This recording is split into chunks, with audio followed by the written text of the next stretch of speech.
Hello everyone, welcome to Beaver's Hobby Channel. This is a mini setup station that I bought from AliExpress for 35 euros. Let's see if it is any good. So, it comes in pieces like this. So first we're gonna have to build it. From what I can see, it is a clone of the PPM-RC or the RC Aurora, the SE-073 mini car setup system. So the manual for that kit works. Basically, you just need to put some bearings in it and then put these two parts together. So, let me show you how to do it. Well, the footage was corrupt, but I already did two of them. It was pretty easy. So we're gonna need a bearing, a screw, and a washer for every spot.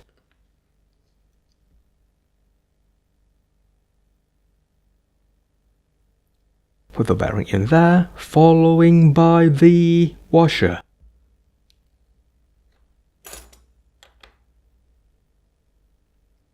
So, the first bearing goes under the arm. So, that is the top, that is the bottom. So, the first one goes to the bottom.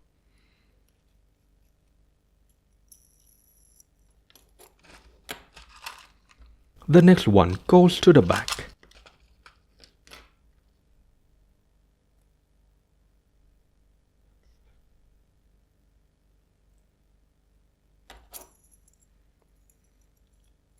So this is the bottom, this is the back.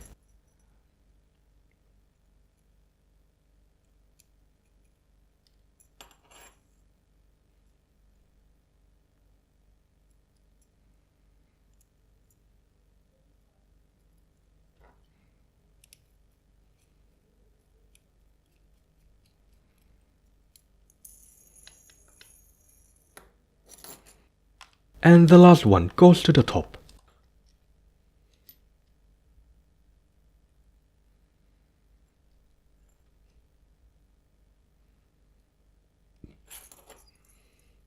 And this is the top.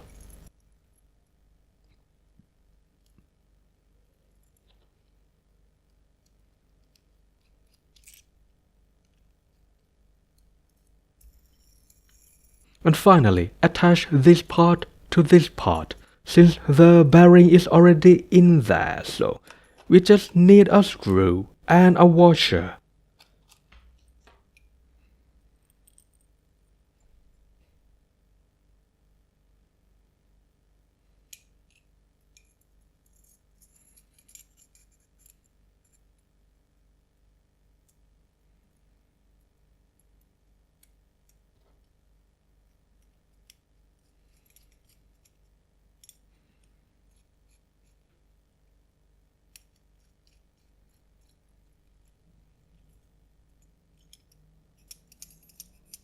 And there it is. You just need to do this on all four and it is ready. So, but before we go any further, let's try this on the slot. Because this one is the top, the reason we need a bearing on the top is to go into this plate.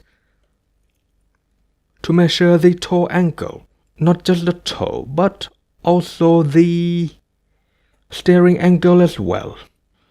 And it is pretty smooth, so this is pretty nice. But unfortunately, it might not be enough for a drift car, because obviously, if I'm gonna use it with a drift car, it is going to go way beyond 40 degrees. Well, I think they designed this for touring cars, but I'm gonna use it with drift cars anyway. So, the machining quality is pretty good. The markings are clear, but this one looks pretty off-center. So, 3 out of 4 are good, and one of them is out of center. The bearings are alright. The slot is alright.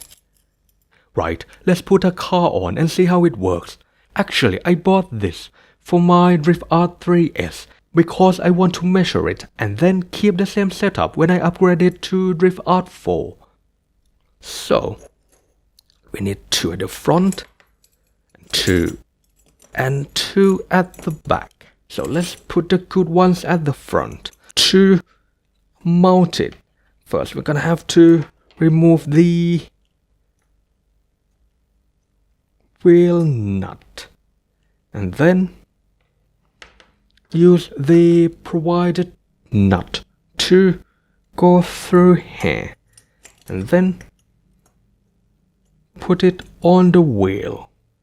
So we're gonna have to put some O-rings on this as well.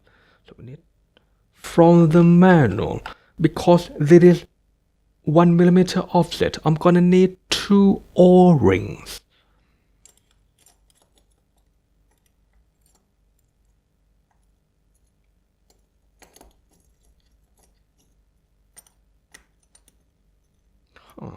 Like that.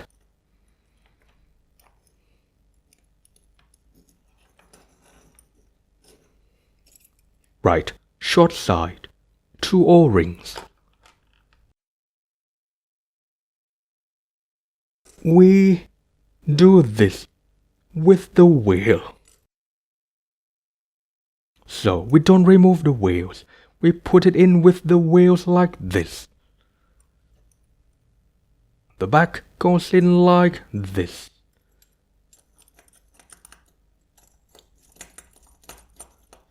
Hopefully it clears the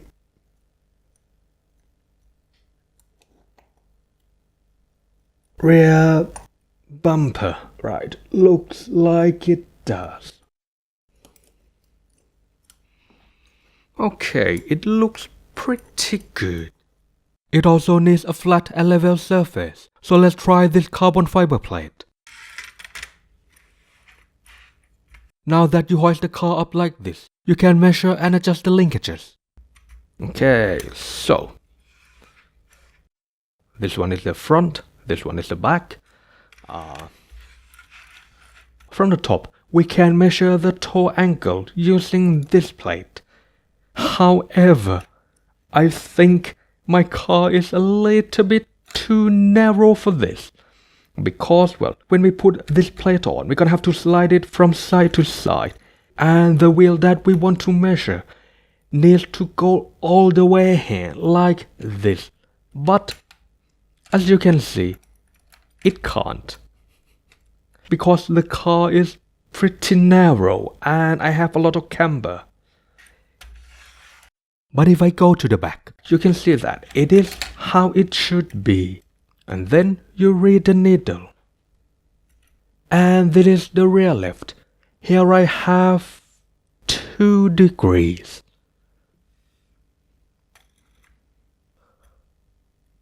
And then about 2.5 on the right. They should be equal, but anyway, I kinda eyeball it when I set this car, so it is what it is. Unfortunately at the front I have a lot of camber, so the top is kinda lean in, which makes it pretty difficult to measure. And because it has a servo, the front can turn, so I'm gonna have to power it on, so I can lock the steering in place. Don't forget to deactivate the gyro. Now that I have the front pointing up.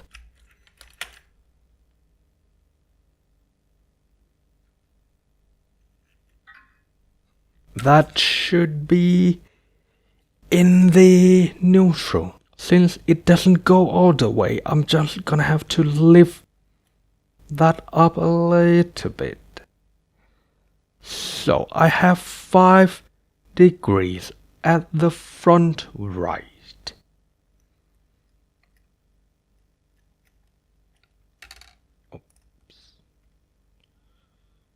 Also 5 degrees at the front left. So, as it turns out, I run quite a lot of toe out at the front. And next, we measure the camber from the side. So, let's turn it to the front first. let's look at the front left first. So that's 10, 9, 8, 7, 6. So I have 6 degrees at the front left. How about the front right? 10, 9, 8, 7, 6. Also 6. Eyeballing actually worked. So now let's turn it to the back.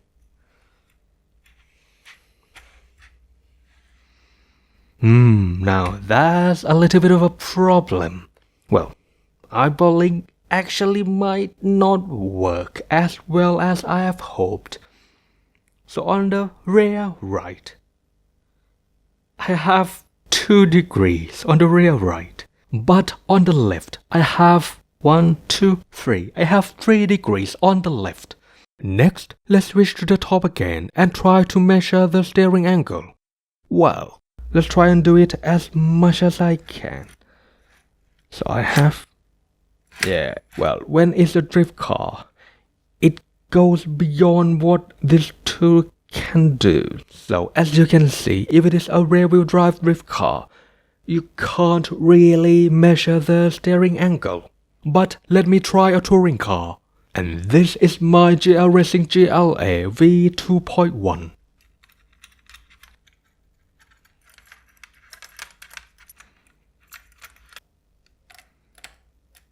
Now this is it. This is how it should work. Right. Let's check the steering angle. Now that it is powered on, let's measure the right turn.